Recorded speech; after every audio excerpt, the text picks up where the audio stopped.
Despite devastating wildfires and other setbacks, the red meat industry is soldiering on with its Red Meat Industry Strategy 2030 to grow exponentially through exports. South Africa's abattoirs will be one of the make or break links in the value chain if this plan is to succeed. And that is why I'm now joined by Dr. Gerard Neethling, the General Manager of the South African Red Meat Abattoir Association. Good day, Gerard. Hello, Susan. Welcome. Thank you. Welcome. Thank you. First of all, let's just set the scene. What has happened within the South African Abattoir Association over the past year?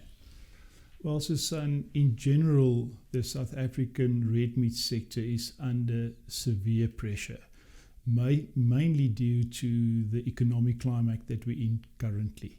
Load shedding in particular severely affected the industry, and we've seen approximately 50 facilities closing down over the last 3 years.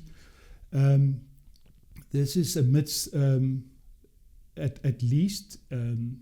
all of this pressure, the imminent broadening of our export market is great news for our red meat industry. Okay, and how does this compare if we compare this to last year? How does the industry rate? Well, our slaughter figures did not change a whole lot over the last number of years. We are slaughtering approximately 2.4 million cattle per year and about 4.3 million sheep. There was a slight decline in the availability of sheep over the last couple of years.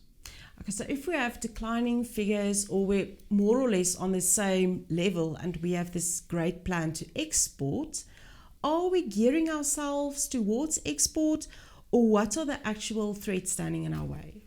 Well, after the outbreak of foot and mouth disease 2 years ago, outside of the endemic area and also outside the disease control area of Limpopo, the Department of Agriculture, the national department with the provinces, did great work to ensure that with our recent inspections by both the Kingdom of Saudi Arabia and also by the People's Republic of China, they've ensured basically that we've provided them with the assurances that they will now reopen these markets for the South African meat, which is great news for us. Mm-hmm. And then when it comes to exporting to Saudi Arabia, one of the big challenges is halal slaughterings.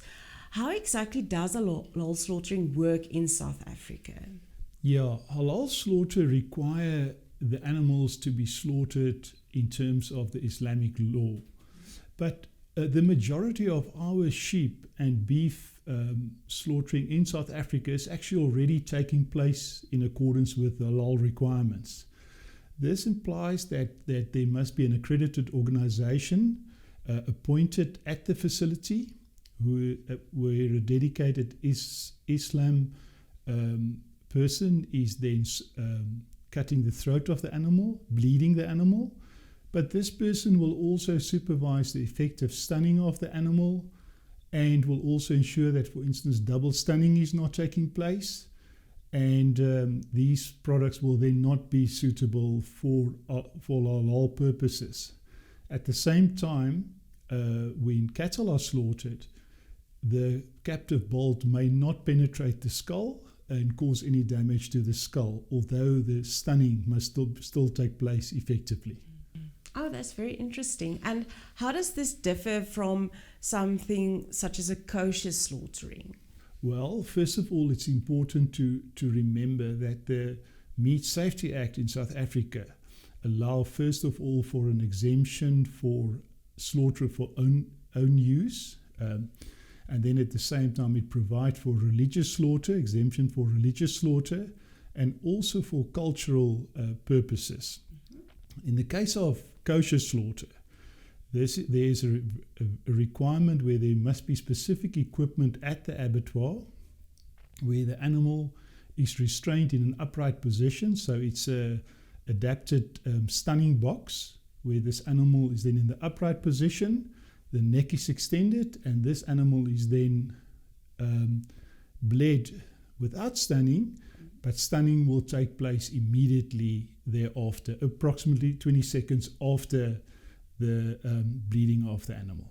Okay, and are there any other types of religious or cultural slaughterings taking place in South Africa? And can you just tell us a bit more about that? The most common other exemption is exemption for cultural purposes, where in the tradition in, for instance, weddings and funerals, where an animal may be slaughtered, but again, that meat then is then used for their own consumption, and at the same time, although that exemption is given by the Meat Safety Act, the person that apply for this exemption must still follow the municipal bylaws that might be applicable in the area where this is taking place. Okay, and what is the Abattoirs Association's views on humane slaughtering? Maybe we should first talk about what exactly humane slaughtering would be, what defines a humane slaughter, and then maybe just how would you define it? Well, first of all, livestock welfare is very important for the abattoir industry. And it is covered in the regulations for transport of the animal, but also and when the animal arrives at the abattoir. And just as an example, there must be enough space provided at the abattoir for animals. Animals may not be mixed so that they will, for instance, fight with each other. There must always be water. There must be a proper resting period after transport. And this animal is also inspected for any injuries. If there are any injuries to the animal, this animal will be subject to an emergency slaughter.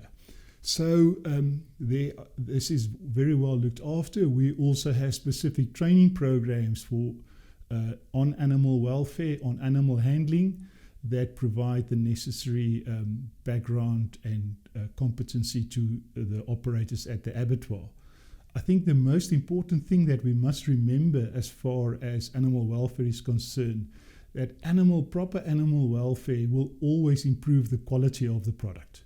So if that is also a very good reason just to look after animal welfare at the abattoir. Thank you very much, Gerard. So, in other words, take care of your animals and they will take care of your bank balance. Absolutely. Please. Thank you. That was Dr. Gerard Neethling, and he's the General Manager for the Red Meat Abattoir Association.